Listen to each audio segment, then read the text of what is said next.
about all the ways He's made. Think about all the things that you couldn't do. That He had to do. Hallelujah.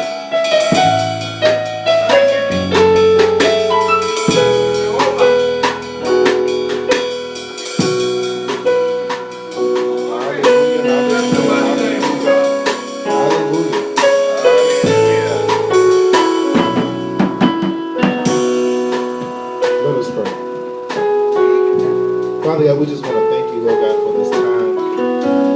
Lord God, we thank you, Lord God, for the opportunity, Lord God, to come and sit with you for a while, Lord God. We thank you, Lord God, for your presence. Lord God, we thank you, Lord God, for your breath of life. Lord God, we thank you, Lord God, for safe travels. Lord God, we thank you for food on our table. Lord God, we thank you for clothes on our backs, Lord God.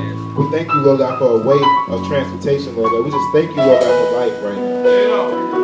Lord God, because there were so many that didn't wake up this morning, Lord God. There were so many that woke up not in their right minds, Lord God. There were so many that woke up that couldn't walk. There were so many that woke up this morning that couldn't talk. There were so many that woke up this morning that couldn't even get out of bed this morning. But Father God, we thank you, Lord God, because you graced us with the opportunity.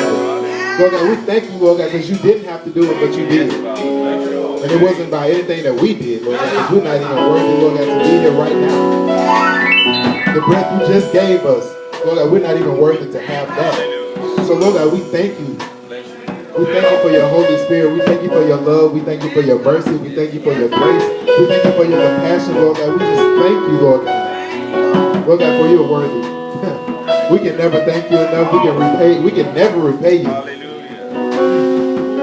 Father, we just thank you, Lord God. I pray right now, Lord God, that you cleanse my heart, Lord God. Renew the right spirit within me, Lord God. That you move me out of the way, Lord God. Lord God, that I decrease and you increase. And Lord God, I pray that your word will come forth, Lord God. That your Holy Spirit will come in like a mighty rushing wind, Lord God. That you will be glorified today, Lord God. Father God, we just thank you and we love you for your presence. We thank you, Lord God, for all you do for us. We thank you for your many blessings. And Lord God, we pray that you come in, that you show out, that you show up and show. You're already here, so we just ask you to show out now. And Lord God, we just thank you and we praise you. It's in Jesus' name I do pray. Amen. Amen. Hallelujah. Now, I got a request earlier this week.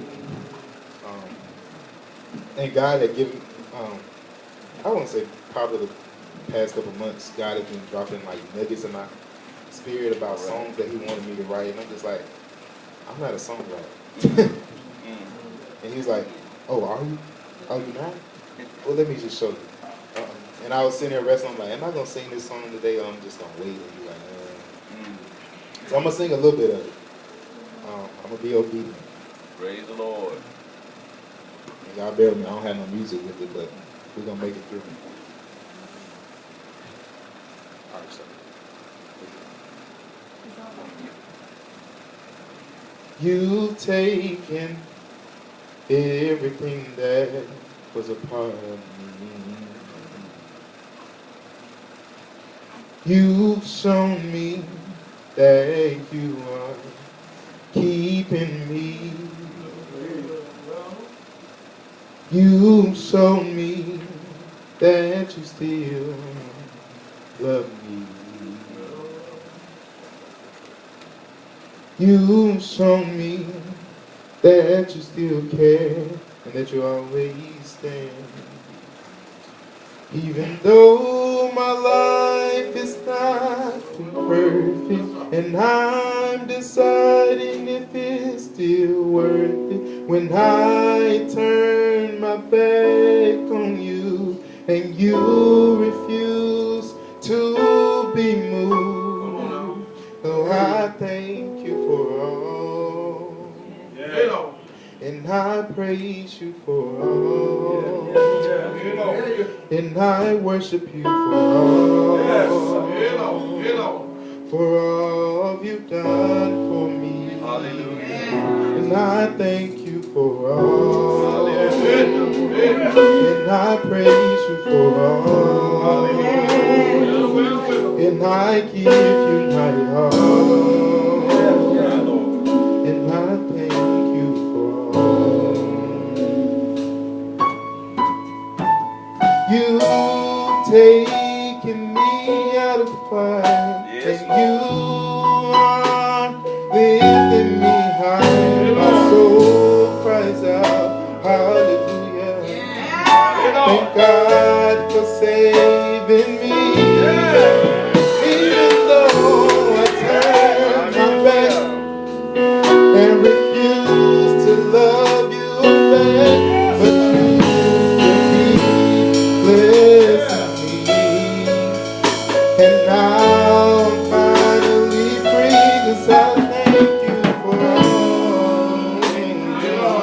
And I praise you for all. And I worship you for all you've done for me. I thank you for all. And I praise you for all. And I worship you for all. For all you've done for me. And I thank you for all. And I praise you for all. And I worship you for all. For all you've done for me. I thank you for all. And I worship you for all. So I give you my all. 'Cause you gave your all. So I thank you for all. And I thank you for all. And I thank you for all. And I thank you for all. I thank you for all. Hallelujah. Hallelujah. How many know that there's a woman in the room on my side? I don't know where you are right now. It's wonderful His love, it's wonderful His grace, it's wonderful His truth. Hallelujah. I wouldn't be standing here today. Ah, hallelujah. I thank you for all. I thank you for all. I thank you for all. And I praise you for all. And I worship you for all. I thank you for all. I thank you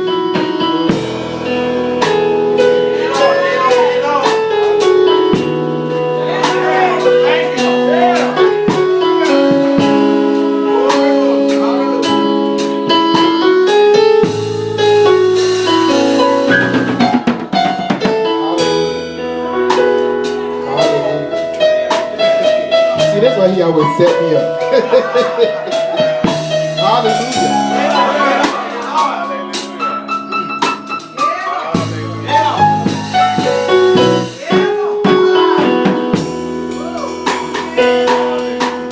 Think about all the things he's brought you through.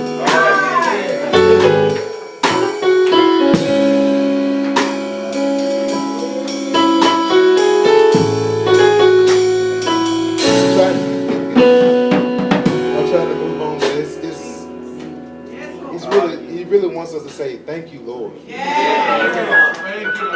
And we have to thank him for all that he's done for us. Because it wasn't anything that we've done. Hallelujah. That was good to me, and I've been practicing it all week. I'm like, Lord, and do it. Keisha was asking, she's like, you need to sing that, right? I was like, I'm not singing. But how is always the small things that God always have us to do, and it makes the difference. Hallelujah. How is always the small things that make the difference. And just me sitting up here singing and just like, I'm worried about, I ain't got no music to the song, it ain't. And how the Spirit just flows with it. He just needs us to do it, he gonna do the rest. So, today's title, and I was like, do I want to use this title? Because I was talking to my dad Was it last Sunday? I think it was. And we was talking about his title. And he was trying to figure out how he's going to word it and things like that. And I'm like, well, just simplify it and say the process. So then this week, I'm like, oh, I got to preach. And what I was hearing was the process. And I'm like, well, I can't use that twice because my dad finna use it. I was like, so I got to figure out something else. And the Lord was like, He's like, it's a reason why you have to title it that. There's going to be a part 1, there's going to be a part 2. He was like, it's going to be a part 1, it's going to be a part 2.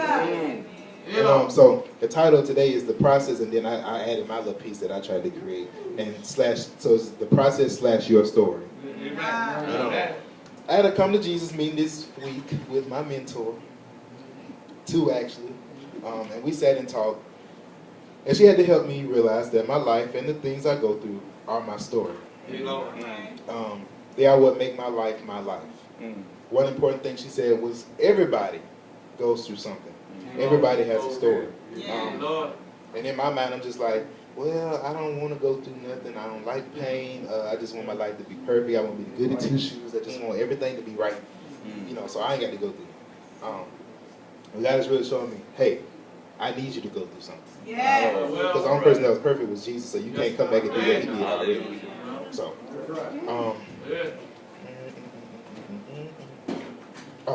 so today we're going to discuss how God's plan and our individual decisions make up our life.